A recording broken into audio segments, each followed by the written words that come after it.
tonight, I thought we've been doing some serious topics lately, and I thought, you know what, we'll mix it up a little bit. Like, we're in lockdown, we can see the end of the tunnel, inshallah. And I thought, let's just make a little bit of fun, So I really wanted to bring Jade Mendez, who's the CEO and founder of Happy Hearts Animal Rescue.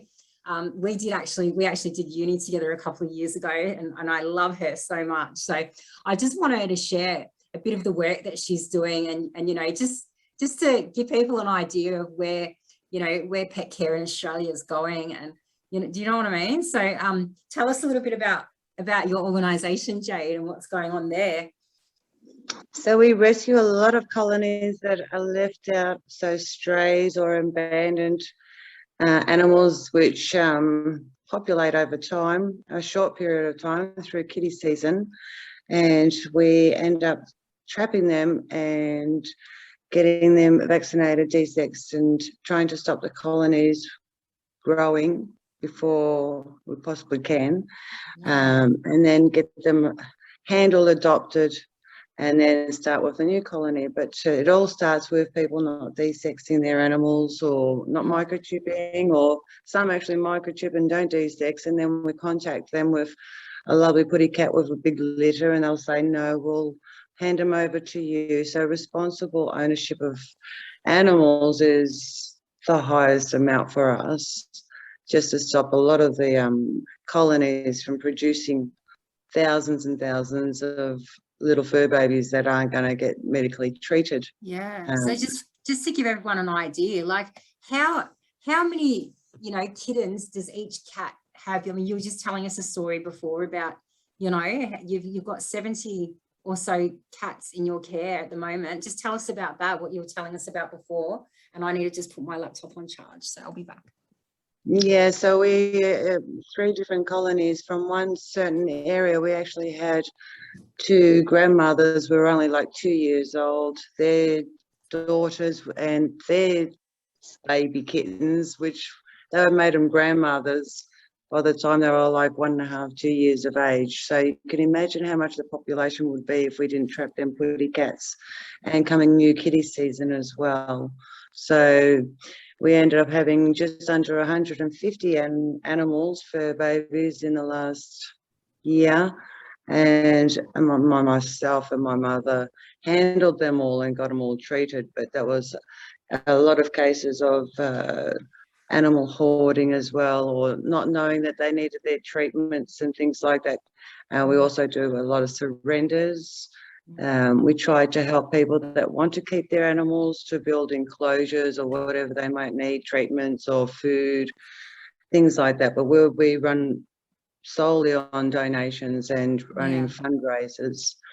And that's a lot of animals that we've had to care for over the last year. So having a lot of people that will raise their hand for fostering, that helps us out too as well, because we are partners of the shelter, Lost Dogs Home, Mountain Pound, Miracle Pounds. So we do take a lot of their animals as well that aren't adoptable, that need that special love and care and behavioural training or things like that, so they can have a better chance for a second chance of a forever loving home. Yeah, because unfortunately a lot of cats, once they do get to that feral stage, they're quite hard, and unfortunately it's just a economical thing where it's easier to put them down. Otherwise you've got a lot of them have got the cat aids, and I wish we could.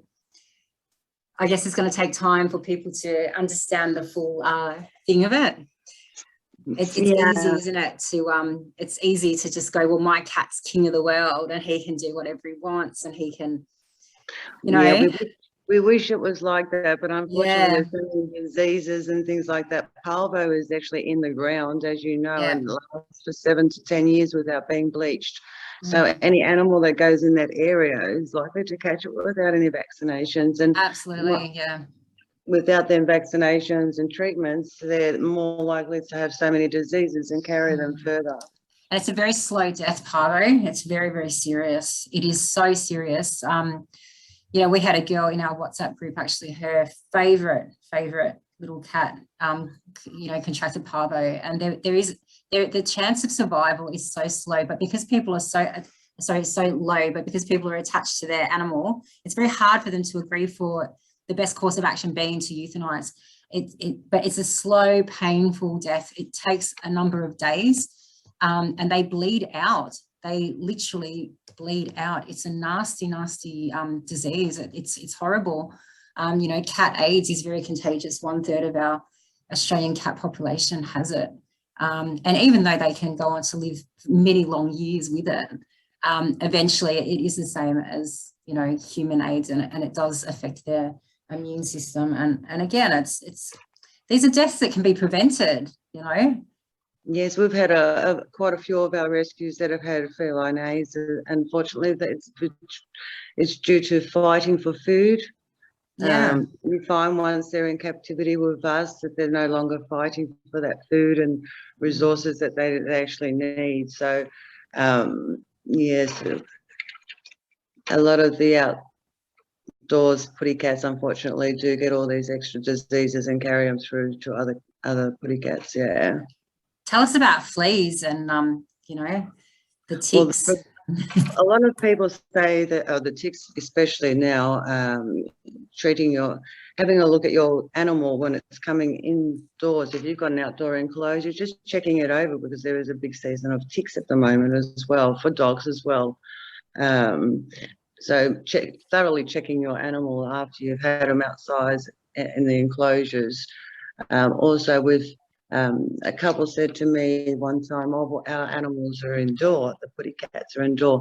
Unfortunately, parasites that go into the food and the water cause all these diseases within the body and through the animal. So the treatment is actually for prevention, to stop all these diseases and everything that are actually airborne, which we do not see a lot of microorganisms. So rather than having to treat your animal after, rather than prevent it, this is why we expect everyone to have treatments indoor and outdoor as well. Yeah, because a lot of things are airborne. So let's talk about the cat enclosure. There actually been a lot of fun to make. One of our friends, we ended up looking at all these options, and now I'm a bit hooked on this. I'm really hooked on the idea. My cat, I'll be the first to admit, two of my cats are roamers, and I swore to myself once I started learning about this at uni that I would not get another cat until I had an outdoor enclosure. So now I've been forced into that with the arrival of a new kitten falling out of the sky.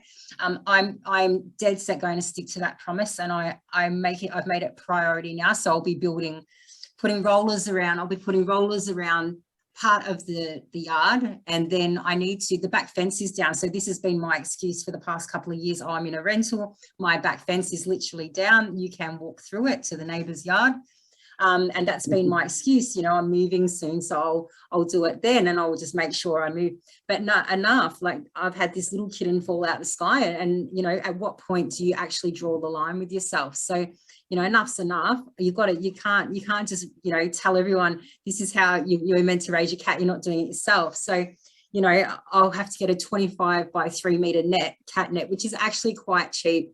I found it on sale, I think yesterday, for about $250, but that's quite large, 25 meters. Most people probably won't need that much. And I'm going to put it literally over the whole back fence, you know, so no more excuses. It's got to be done. And that will essentially keep my cats in as well. So they'll have still access to the whole backyard and those lovely fruit trees out there. They can go in, you know, even to the garage, the double garage, they can go hang out there. They've got their space, but enough's enough. You know, it's now legislation or regulations, or one of these technical words, up in Queensland and the ACT, and I welcome it. And I hope we push for it to happen down here. And they're saying it will happen in the next 10 years. But I really do hope it gets enforced, where you won't be able to register your cat without showing that you've got a cat enclosure or rollers on your fence. So I'm very happy to see, Jade, you not just open another cat rescue, but enforce these sorts of things, where you'll go to the home and you'll check out, you know, before you actually let that animal permanently go and stay somewhere. Tell us a bit about the adoption process and fostering process that you're doing? So basically, Mum and I have been fostering all the animals and getting them all ready for the vet trips and handling and everything else. And babies, we had to syringe feed a lot of the little babies, break open the sacks and help the little mamas out, do a lot of syringe feeding, then bottle feeding. That took about 4 months with all the 14 pregnant mamas.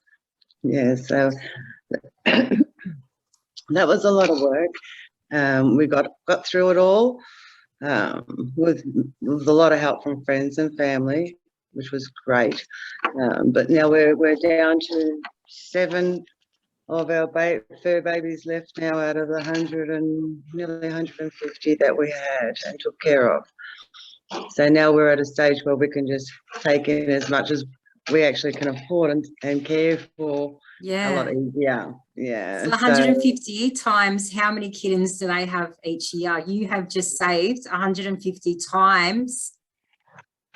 That's a couple of thousand cats you have essentially saved. Not essentially, you have saved. Yeah, we done the whole of Melton. We tried to do, or one side of Melton. Yeah, wow.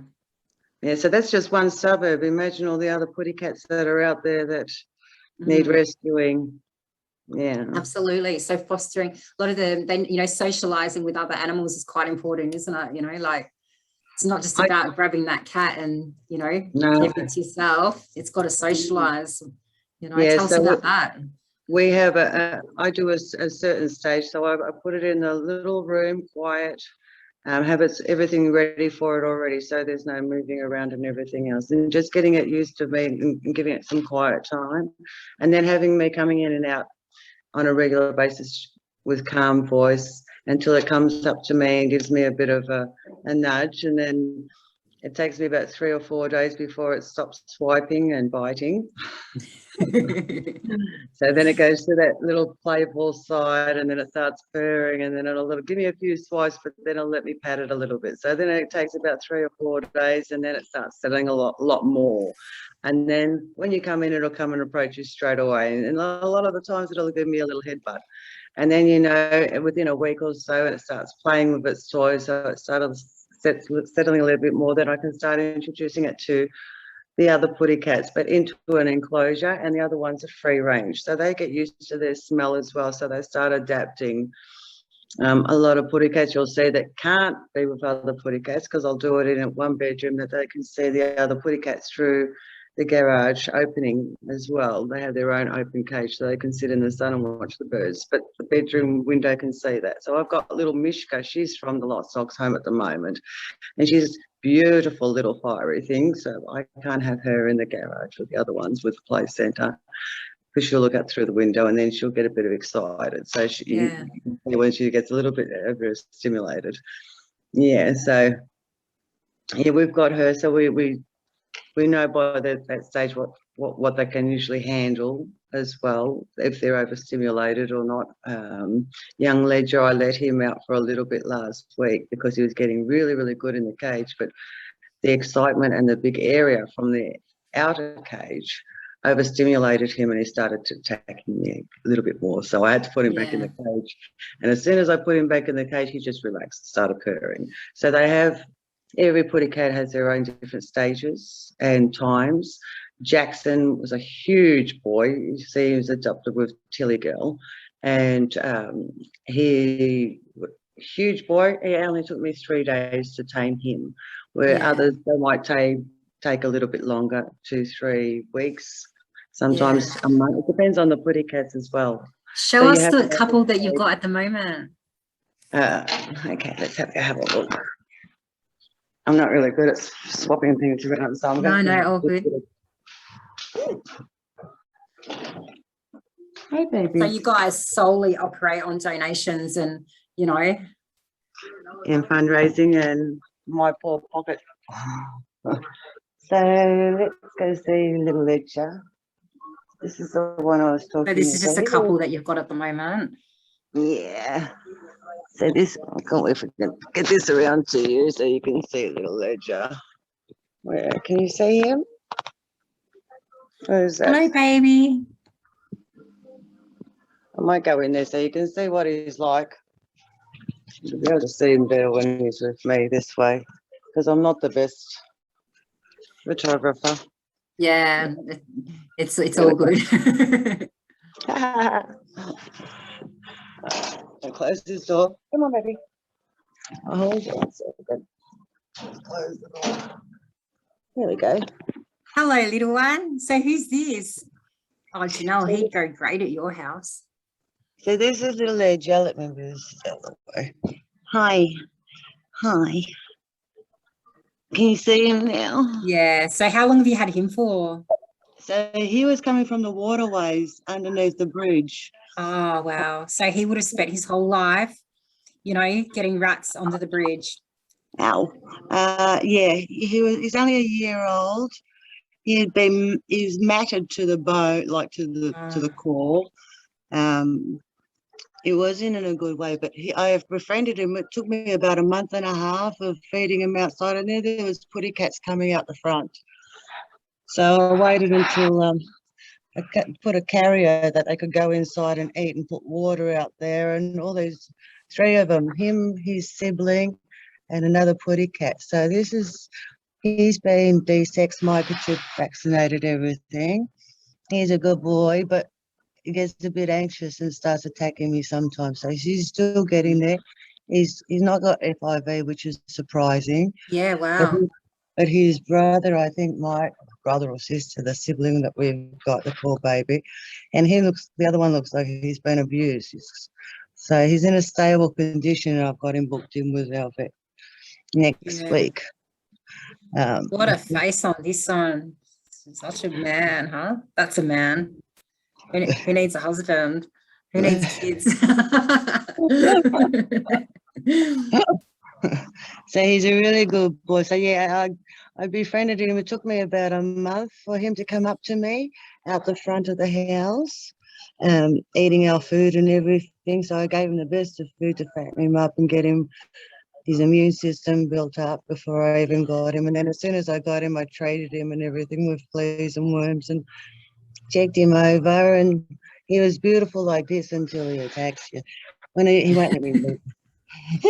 Someone's asking for some advice on what food to be given to outdoor dogs. The best food to give outdoor dogs. So we learned about this at uni, didn't we? The nutritional value of food that you would buy from Coles or something is basically like McDonald's. It's like cardboard, the poor thing. It's got, the nutritional value is quite poor, except for the Felix brand's okay, I noticed, for the cat food. But for dogs, what do you think, Jade? We feed there he goes. He's a beautiful boy. We feed all of ours Royal Canin, Royal Canin indoor mama and baby kitten. All of ours were brought up with, and it builds. Here he goes. Hi, baby. He won't let me out now. Yeah. Very affectionate, huh? Ow. Yeah, mine does this as well. I think we just used to play a lot with him when he was younger, and now it's just embedded in him, this bad habit of biting. Oh no, this one actually grabs a hold of my leg and bites me like a dog. Oh wow. Yeah. All right, stay there. Good boy. I come back. I'm going to release you later. I did let him out for a little bit, but then he pulled up poor little Billy Gill. So I thought, no, he's got to learn a little bit more of socialisation beforehand. So is that the food there in the background that you like to feed? So I got this as a donation from ARC, but this is a lot of the dog food that we got. Unfortunately, they don't do a lot of cat food. Oh, so okay. this takes care of all our puppy dogs. So it's a new special breed, which is Relax. Oh, I'll turn around this way. I'm not really good at this. So it's a new breed, Relax. Yeah. So and the thing is, it is more expensive, but the thing is, because the nutritional value is much higher, they need less of it. So that's important. Well, yeah, that's exactly right. So they don't need that wet food, but wet food is usually 70% water in the can. So it hasn't got the nutritions that everyone thinks. That's why they have a lot of dry food, that they drink a lot more water because they've got the nutrition from the dry food. Yeah, so but a lot of raw bones, which are actually bigger than the dog's mouth. Yeah, Yeah. are fantastic as well. But all of ours is Royal Canin and the Hills as Someone's well. asking a further question on the advice for the, yes, this one is excellent. My cats love this dry food. For I've got one of them on a dental thing, and the others just love it. Like by far, this brand, the Science Diet, the prescription diet one's okay as well, but this one I noticed they just love it. Yeah, and I have, like, this is their barrel. Oh, I can't see it that way. It's a big. While you're doing that, I'll ask this other question someone's asking. So her puppy is on a mainly raw diet. We mentioned we need to be mindful of the food being contaminated. What's the best way to go about that, Jade, when the puppy's outside? It's an outdoor dog. How do we prevent the food being contaminated? Oh, then you'll only spread out the daily use that you need to put. Because if it's a dry day, then you can hide it, like, because all enrichments are the animal looking for their own natural food anyway. So I don't usually put puppy dogs' food in a bowl unless it's a slow feeder. I have to if it's raining, because I spread the food around. So they have to go look for it. It's a natural stimulant for them to go find their own food, rather than. Yeah, and they like the Kong with some food and peanut butter, and that's when you're leaving as well. So when you're leaving, it's not so much anxiety. So they're getting something rewarded for actually taking that time out. And when you're first introducing a puppy dog like that, and they get needy, it's good to spend 10 minutes away, half an hour away, an hour away, so they get used to having their own space as well and not so reliant on you. Yeah. And so yeah, this is the stages that these poor little pretty cats have gone through. So poor little English short hair. Hi, Pindy. You say hello. So this is an English short hair, huh? Yeah. Very quiet, huh? So no, she's very grouchy. Hi. Can you see her? Yeah. Yeah, so she's beautiful and very grumpy. She was surrendered. Elderly lady passed away from COVID, and her daughter surrendered her to us because she's not a sociable putty cat with other putty cats. Yeah, so she needs to go somewhere on her own, yeah. Well, I had her in her own bedroom because she was actually out with all the feral cats. So she was eating rats and birds, and her stomach was a hard bit where she had no nutrition properly. So we had to slowly feed her and build up her tummy so she could actually eat a full meal. She was mite-ridden and flea-ridden and emaciated to the bone, the poor baby. So she's come a long way. She's 13, but she's happy and grumpy at the same time. So you said the owner died, passed away, was COVID, was it? So that's very sad.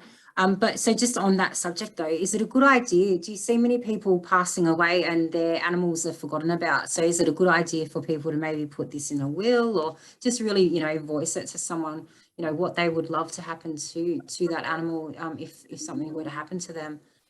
Yeah, and it's so that the animal will be taken care of too. So we specialise in a lot of things, and a lot of people unfortunately can't take care of their animals. They've got existing animals and they can't associate with their ones as well.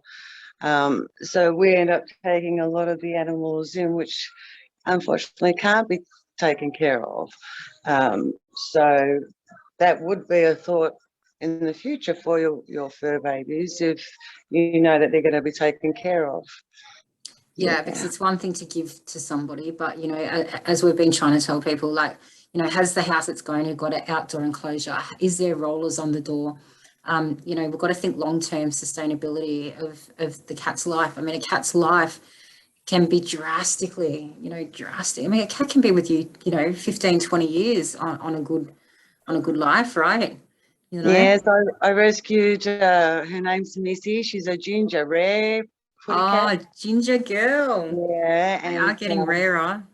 She was actually in a box in Labrador in the paddocks, and we found her then, and she was as big as my little hand. And she's going on to 18, 19 years of age now. Oh, wow. Yeah. See what happens. But if she was left out, there's no way. The average age, yeah, most go, under a year. And then if they do make it to adulthood, yeah, and when they're left 5, out 6 years, something like this. yeah, they'll be lucky to live a few years. Yeah, and they don't get the it's bad enough with cats. They can't tell us where they're hurting as it is. So if they've got dental problems, if they're feeling pain, they can't really tell us. They're not good at communicating with us that. So obviously the veterinary checkup, very important. But when you're a stray cat, and there's a lot of dental issues with cats going around, and it's quite painful. Have you seen that? I've forgotten what it's called, but one of my cats gets it. My uncle's a vet, and he was saying it's something they actually they don't understand. It's where their gums bleed, and it's quite painful. It goes into their nerve. All they can do is, yeah, you know what I'm talking about, right? And they can't work out where it comes from, but it's quite common. I think there's like a parasite that goes into their bloodstream, and you need first a start of antibiotics and then steroids, and it's because it's a very strong parasite that you need that extra steroid to actually kill it as well. This is one of the ones that I had here, and wow. She had a really, really bad cat flu, but when they trapped her, she was that stressed out. Besides having cat flu, she choked on a piece of frozen chicken, and then I had to rush her to get that taken care of, the poor baby. So she stressed out that much. She was just a tiny little hard ball. And I took her, and her eyes were closed shut with poison from the cat flu, from the infections. So I've been cleaning her eyes for the last nearly a year, so they could open up and she could actually see. So I don't know if you can see her little eyes, but there's some of the airborne things that are out there. The cat flu is just like little cat covert, really. Yeah, and if this baby did not end up in your care, her eyes would be so bad. Imagine the slow death, dying from just your eyes not being able to open and see anything. That could end in so many bad ways. Most likely starving to death, though, because you can't see your food to hunt. Well, she would have gone blind to the poison as well, and it would have gone into septic. So without that, so you can see her eye, because I have to put the eye drops in 3 times a day and clear it out. It's at the end of the street, thank God. But yeah, if it was a normal putty cat, it would have been like a month's treatment at the longest. But because her eyes are pretty much closed shut, it took a lot, the poor baby. Yeah, but so there's definitely some positive stories though out there, isn't there? Sonia. Sonia's just adopted one of your babies, right? Yes, little Sandy. They did. They adopted little Momo. And Sonia has the prime example of what a kitty backyard should look like. Oh, it's wonderful. I've never seen a cat do zooms. Unbelievable. That's it. You got the video now, so I don't know whether you can share it, but don't give up. I annoyed my husband for a good 2 years, and I said they're not allowed out unless they've got an enclosure, they're secure. And we went through all the products, whether it was netting or we just had so many ideas of what we wanted to do, but in the end we wanted a garden for humans and cats, so it had to be open. So yeah, we did the ocelot, so which is where the spinning thing is on the top of the fence. And then my husband also made it even safer by extending the height of the fence, because it's not going to work on its own. You've got to have a bit of an extension, make it a bit higher, because cats can only jump so much.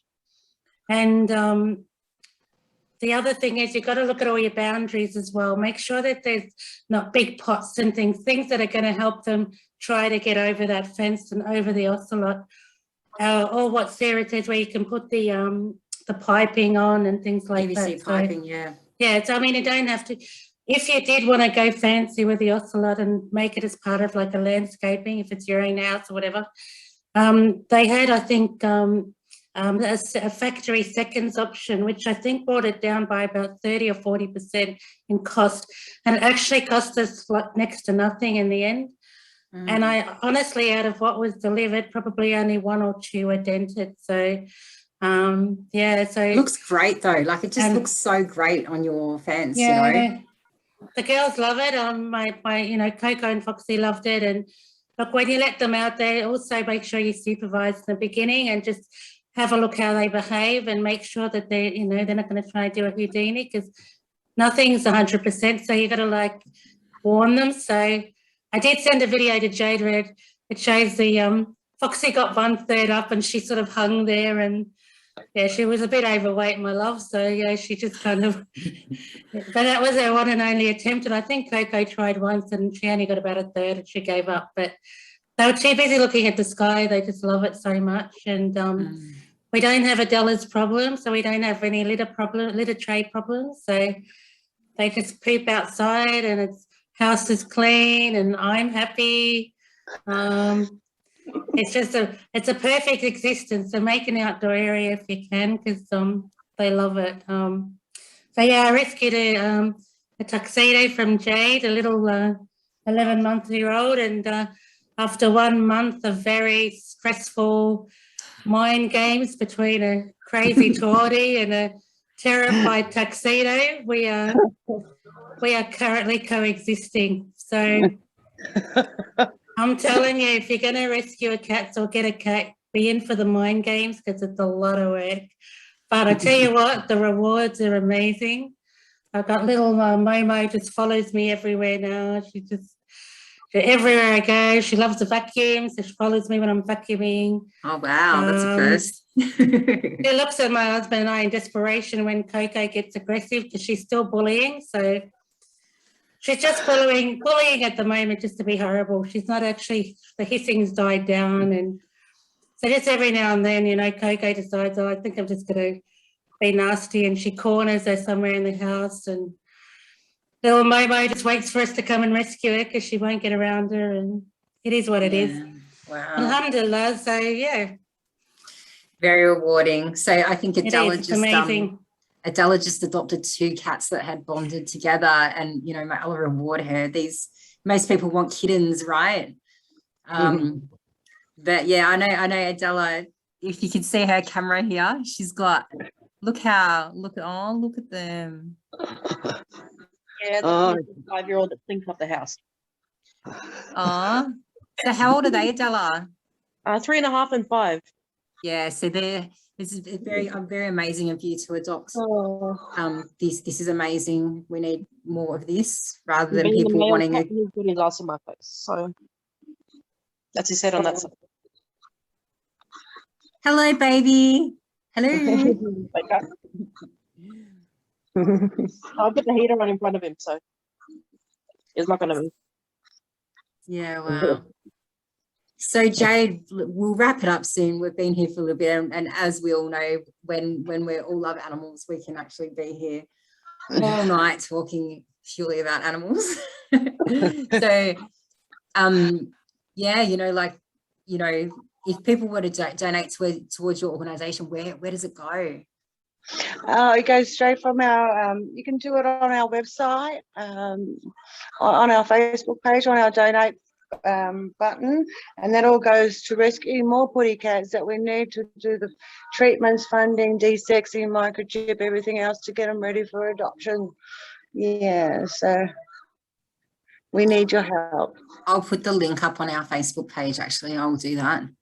Yeah, so and if anyone's got any questions, please feel free to PM the Happy Hearts Animal Rescue page as well. To reach out. Like, if you don't know, it's okay. Like, it's okay. People do uni to understand all this, so it's totally fine. Like, no question is a stupid question, So let's all like do what we can to give our pets the best home, and remember, like, we get reward on how we treat our animals as well. So from an Islamic perspective, it goes the other way too, though, if you don't treat them well. So what I'll do, I'll share the link, and I actually hope to do a more in-depth Zoom with Jade, you know, after lockdown, inshallah. Definitely. So it's so good to see you again. I hope everyone is doing well. Was there any last final questions? I'll just have a quick look in the chat. There's been a few people. I missed half the session. I'll have to watch. I hope there's a recording. Inshallah, I'll watch the recording. It's on Facebook as well. There's been quite a number of people watch on Facebook actually. So okay, that's good. Alhamdulillah. So yeah, it's good to see you at least. Assalamu alaikum. Assalamu alaikum.